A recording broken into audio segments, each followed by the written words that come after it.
जे का रंजले गांजले त्याची म्हणे आपुले, तोची साधू ओळखावा देव तेथेची जाणावा. संत तुकाराम महाराजांच्या या अभंगात एकदम साध्या पद्धतीने सांगितले आहे की देव कोठे आहे. तसेच ईश्वर भक्तीचा सुगम मार्ग या अभंगातून संत तुकाराम महाराजांनी आपल्याला सांगितलेला आहे.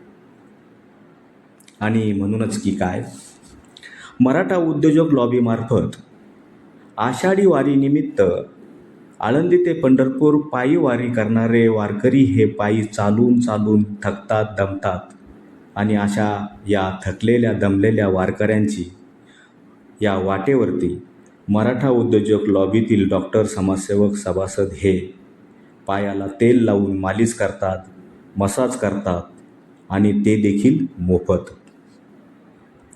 या सेवेवर हे वारकरी अंतःकरणातून समाधान व्यक्त करून पुढील पायी वारीला पुन्हा जोमाने सुरुवात करतात.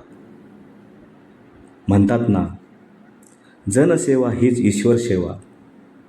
आणि या भावनेतून हे मराठा उद्योजक लॉबीचे डॉक्टर, सभासद, स्वयंसेवक ही वारकऱ्यांची सेवा ही ईश्वराची सेवा समजून हे कार्य करत आहे. मराठा उद्योजक लॉबीला, या कार्याला, या सेवेला हार्दिक हार्दिक शुभेच्छा व आभार. धन्यवाद.